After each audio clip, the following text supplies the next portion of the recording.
Эм бүх толилуулж байна.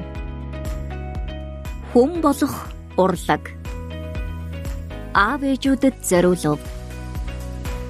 Зохиогч Чулуунбатын Альмаа. Өгүүлэгч Самбодоржийн Цэнцүрэн.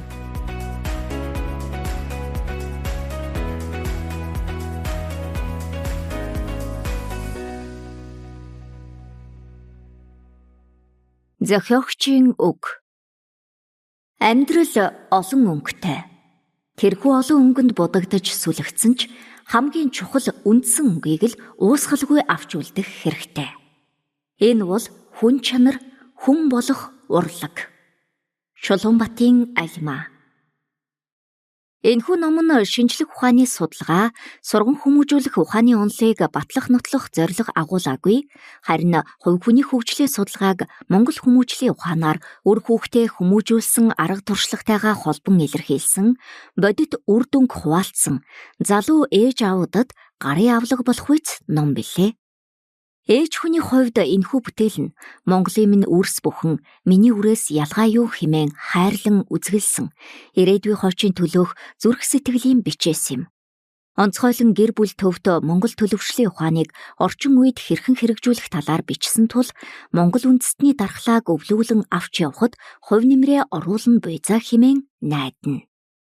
Дэлхийн нийтийн зүгээс хувь хүний хөгжлийг суур төлөвшил болон харилцаа хандлагатай нь холбон судлахыг чухалчилж байгаа энэ цаг үед гэр төвт хүмүүжлийн арга ухаанаар хүнийг хүн болгон төлөвшүүлдэг Монгол уламжлалаа сэргээн хөгжүүлэх түүхэн үүрэг бидний өмнө ирээд байгаа билээ.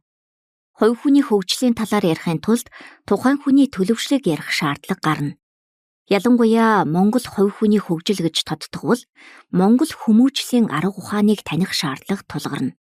Энэ нь дан ганц монголчууд бидэнд биш, дэлхийн хүн амын нэгнээсээ онцлог ялгаа бүхий улс үндэстэн бүрийн гол анхаарлаа хандуулдаг сэдэв. Аливаа улсад иргэдэн хүн баялаг болдог учраас энэ бол яахааргүй анхаарал хандуулах асуудал мөн. Тиймээс л хувь хүний хөгжлийг тал бүрээс нь судалдаг шинжлэх ухааны салбаруудын хамрах хүрээ улам өргөжин тэлж, хүний сэтгэл зүй, тархины үйл ажиллагаа, бие махбодын бүтэц, тэдгээрийн хамаарал болон харилцаа хандлага, боловсрол, нийгэмд эзлэх байр суурь, аз жаргалтай амьдралыг бий болгох аргын хүртэл тал бүрээс нь судалж байна. Хүн өөрөө хүрээлэн буй бүхий л зүйлстэй харилцан хамааралтай хөгжих явцдаа нийгмийнхээ нэгэн эдис нь болохын хувьд хүн хоорондын харилцаанд ч голлох судлагдхуун болно. Тэгэхээр хүний хөгжлийг ярихын өмнө хувь хүний зан чанарын төлөвшил, хүмүүжил, ёс суртахууны асуудлыг хөндөх шаардлагатай. Ялангуяа Монгол үндэстний тухайд хувь хүний хөгжлийн асуудал нь сэтгэлгээний гүн ухааны шинж чанартай оршдог нь нүүдлийн соёл иргэншилтэй салшгүй холбоотой.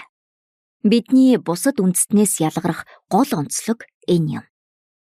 Сүүлийн 100 орчим жилд манай нүүдлийн соёл иргэншил суурин соёлд эрчимтэйгээр шилжих үйл явц болж энэ хугацаанд олон өөрчлөлт гарч нэн ялангуяа сүүлийн 30 жилд нь ардчлал, эрх чөлөө нэрийн дор барууны орнуудын соёлын нөлөө хүчтэй түрэн орж ирсэн нь монголчуудын уламжилт сэтгэлгээг хүчгүйдүүлэхэд нөлөөлж уламжлалаа шинчлэх, үндэстний онцлогоо хадгалах, дархлаа сулрах шалтгаан болсон. Нөгөө талаар улс төр болон нийгмийн үндсэн тогтолцоог бусдаас шууд хуулбарлан дуурайх байдлаар бүтээн байгуулсан алдаатай бодлогын нөлөөгөөр аливаа асуудлын агуулгыг орхигдуулж хэлбэр хөөсөн тал руу хазаасантай ч бас холбоотой. Иймд нүүдлийн соёл иргэншлийн ололттой талуудаа сайтар судлан дэлгэрүүлж Монгол хүний онцлогтой холбон олонд таниулах замаар Монгол хувь хүний хөгжилд шинжилэл хийх шаардлага тулгамдсан хэвээр байна.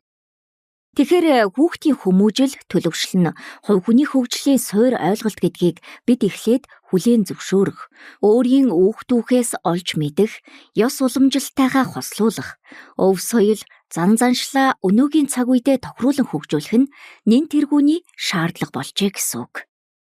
Монгол үндэстнийхээ уламжлуулан ирсэн гэр төвт хүмүүжлийн ухааны залгамж халааг алдагдуулахгүй байх үүрэг өнөөгийн аав ээжүүд бидэнд оногдож байна. Хамгийн гол нь эцэг эх бүхэн аав ээж байгаасай. Монгол хүмүүжлийн арга ухаанаа хэрэгжүүлээсэй. Үр хүүхдээ анхаараасай. Өөрийгөө толдоосай. сайн үлгэр дуурал үзүүлээсэ хэмээн энэхүү номыг танд өргөн барьж байна. Энд мөн өөрийн судалгаагаар олж мэдсэн Монгол суур төлөвшлийн алхмуудыг тооч нь дурдсан тул хэрэв таны сэтгэлд нийцвэл хэрэгжүүлээд үзхийг санал болгож байна. Мэдээч та өөрийн гэр бүлээс өвлөн авсан уламжлалт төлөвшлийн ухаан болон мэдлэг туршлагатайгаа хослуулан хэрэгжүүлвэл илүү үр дүнд хүрнэ. Гарчиг бүрийн өмнөх шигтгэн үгсийг би бодлоо нэрэн шүүж, үгийн хүчийг нэмхийг хичээн бичсэн тул таач мөн утгын тунгаан эргцүүлж, өөртөөгөө сайтар ярилцсан уншихыг санал болгоё. Хүн болох урлаг номыг сонгон уншиж буй танд баярлалаа. 1-р бүлэг. Хүүхдийн хүмүүжил, төлөвшөл. Амьдрал их богинохон. Энэ амьдралд биесээ хайрлан хүндэтгэж, туслан дэмжиж явах нь хүн болж төрсний нэгээхэн утга юм да. Хүн бүр эцэг эхээс үүсэж энэ хорвоод мэндэлдэг их хувь тавилантай.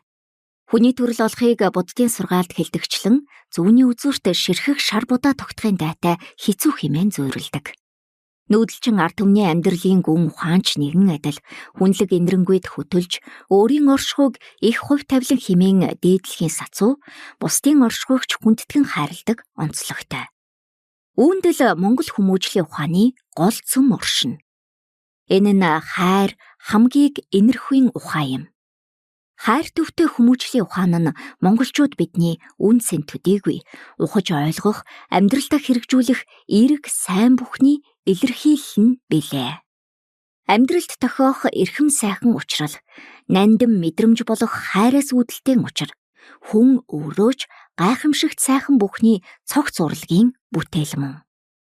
Зөөрлөн үзвэл гайхалтай сайхан уран зургийг хүн бүр биширдэхтэй адил гайхам сайн төлөвшөлтэй хүнийг багтан магтаж, даган дүүрайхыг эрмэлздэг шүү дээ.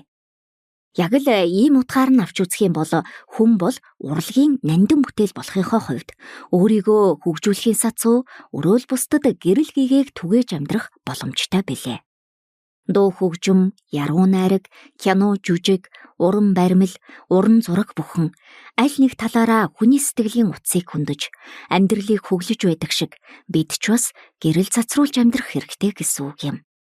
Урлагийн бүтээл бүхэн дахин давтагдашгүй байдгийн учир нь уг бүтээлийн санаа, бүтээх цаг хугацаа, бүтээсэн мэдрэмж, бүтээл төрөх агшин цор ганц удаа л олддгийг илэрхийлнэ. Хүн чалгаагүй энэ орчлонд цор ганц дахин давтагдашгүй онцлогтой төрдөг. Хүн болох нь урлагийн бүтээл юм бол хүний амьдралын замнал тэр чигээрээ урлаг болох учиртай. Хүн төрсөн цагаасаа эхлээд гэр бүлийн орчинд өсөн торниж, хувь хүн болох урлагийн анхны хичээлийг аав ээжээрээ заалгадаг. Тэгэхээр нийгмийн сайн муу бүхний цаана хүн бий. Хүний цаана гэр бүлийн өсөж төрсөн орчин, хүмүүжилд нь нөлөөлсөн хүмүүс бий. Тэд бол та, би, бид, бидний хүүхдүүд, энэ нийгмийн эдис болон төлөвшөж буй хэн бүхэн юм. Хүүхдийн хүмүүжил төлөвшил нь гэр бүлээс олгодог анхан шатны ёс суртахууны суур боловсрал учраас гэр бүл тогтвортой, амар тайван байх нь хувь хүний хөгжлийн бат үндсийг бүрдүүлнэ.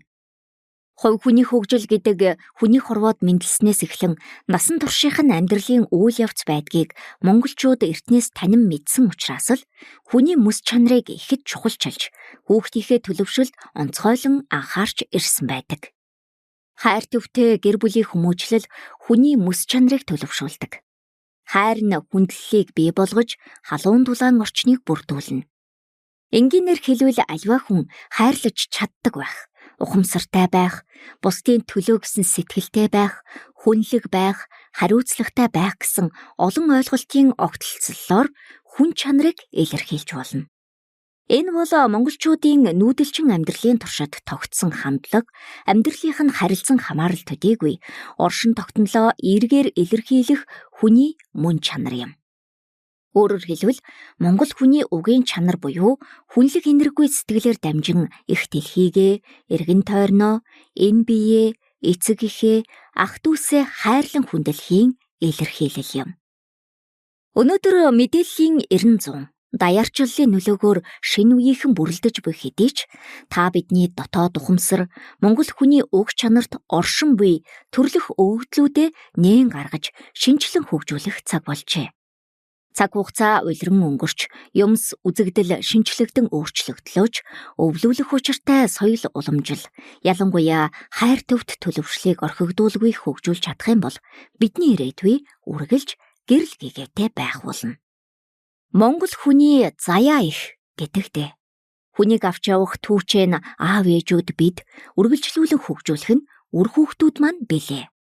Тэгэхээр хүүхдийнхээ хүн болох төлөвшөлд аав ээжүүд бид онцгойлон анхаарч, ухамсарт сэтгэлгээг нь тордон Монгол хүмүүжлийн арга барилыг хэрэгжүүлснээр хүнлэг бие хүнийг төлөвшүүлж, Монгол хүний үнэт чанарыг хүчирхэгжүүлж чадна.